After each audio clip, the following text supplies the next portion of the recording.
네, 한국형 발사체 누리호가 드디어 내일 오후 3차 발사에 나섭니다. 네, 이번 발사는 누리호가 실용위성 발사체로서 처음 데뷔하는 무대인데요.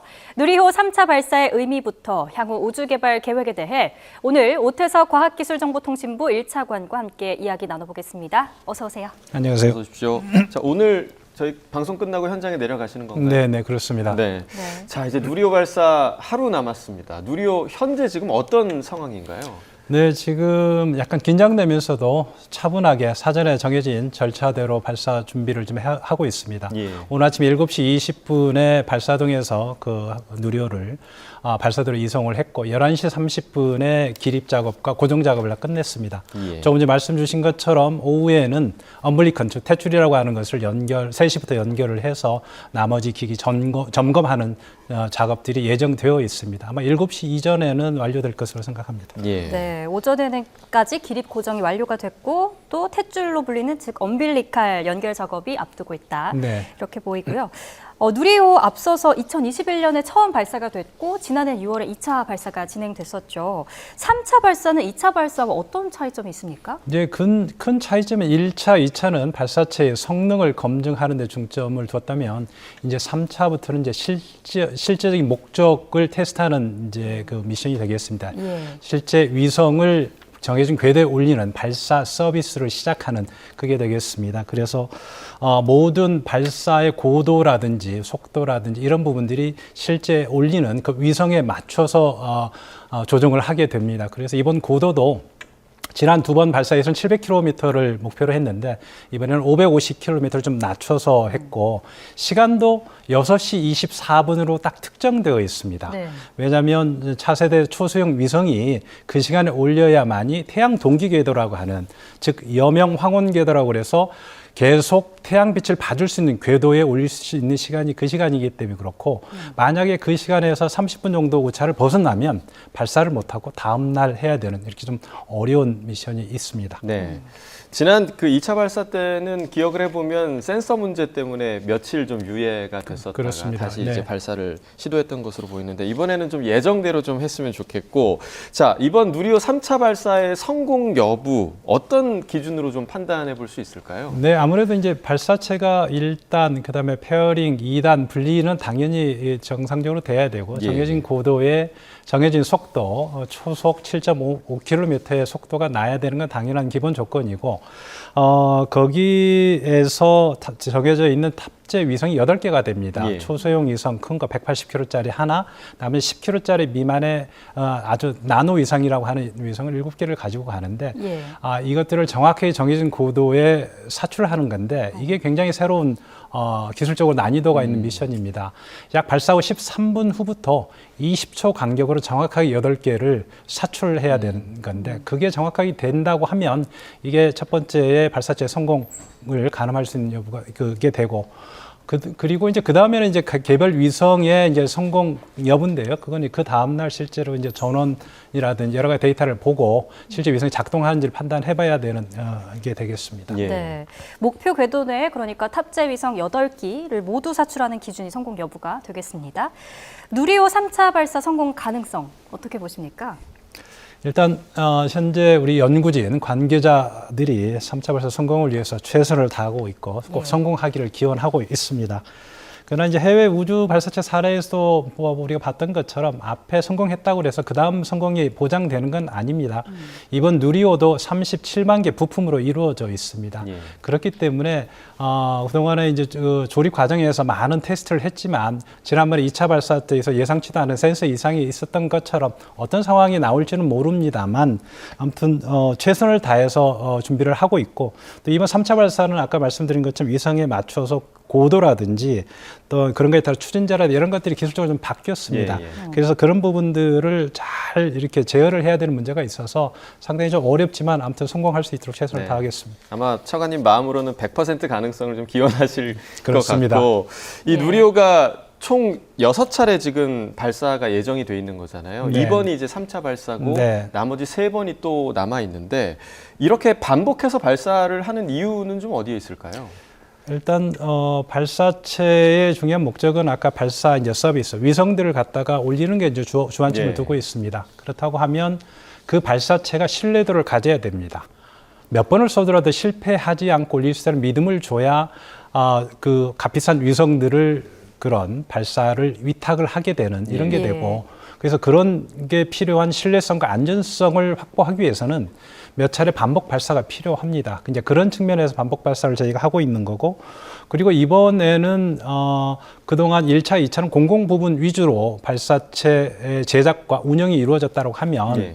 이제 기업 주도로 이루어지는 뉴스페이스 시대에 민간 부분이 좀 주도가 되는 이런 우주 생태계를 조성하기 위해서 3차부터 체계 종합기업, 이제 하나 에어로스페이스인데 들어와서 기술 이전하는 그런 단계에 있습니다. 그래서 이번 발사에도 참가를 하면서 4차, 5차, 6차에 발사체 제작부터 조립, 품질 보증 이런 모든 과정을 다 도맡아 할 수 있도록 하는 그런 과정이 이루어지고, 그래서 6차 하는 과정이 그런 의미에서 큰 또 하나의 우리 예. 나라의 우주 산업 육성 측면에서 중요한 의미가 있다고 볼 수 있겠습니다. 네, 반복해서 발사하는 건 발사체 성능 그리고 신뢰성 향상을 위해 꼭 필요하다 이렇게 볼 수 있겠습니다.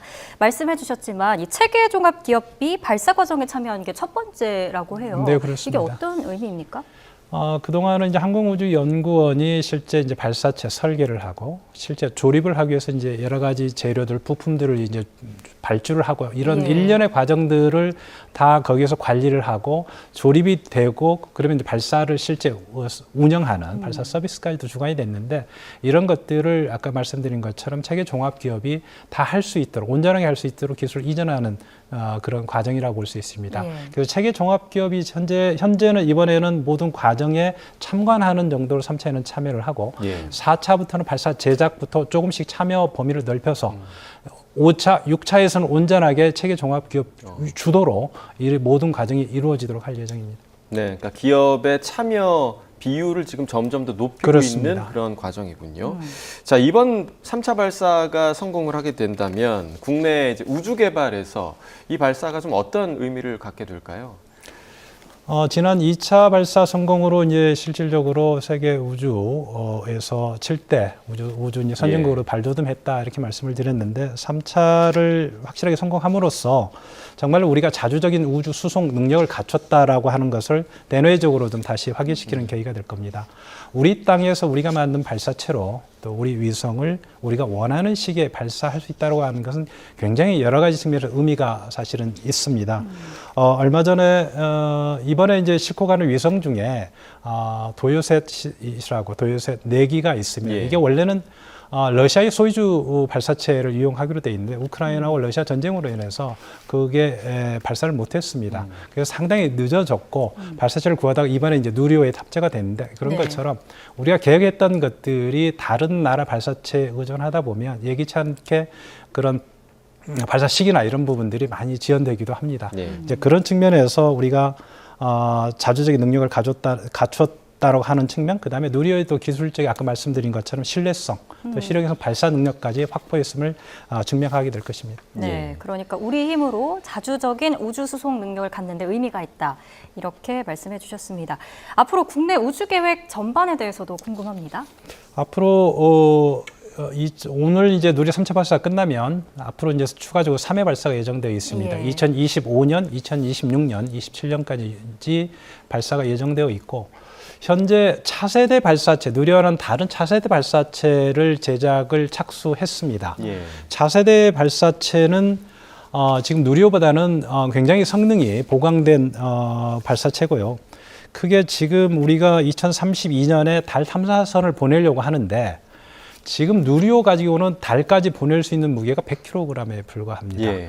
그렇지만 차세대 발사체 가지고는 최대 3.7톤까지 보낼 수 있습니다. 예. 그래서 차세대 발사체가 개발이 되면은 우주 달나라에 이런 달 탐사선 같은 걸 보낼 수 있을 뿐만 아니고 7톤, 10톤에 이르는 대형 이런 위성들도 우리 발사체로 발사할 수 있게 됩니다. 네. 그래서 앞으로 그 차세대 발사체를 2030년까지 개발하고, 그다음에 2031년부터 32년 달 착륙선을 보내기 위한 이 발사 작업이 진행될 계획으로 있습니다. 네, 그러니까 우주로 보낼 수 있는 물체 중량을 지금 훨씬 늘릴 수 있는, 그러니까 누리호보다 업그레이드된 발사체가 준비되고 그렇습니다. 있다는 말씀이시죠? 굉장히 업그레이드된 버전을 준비하고 있습니다. 예, 네. 아주 좀 기대가 되는 부분이 좀 크고요.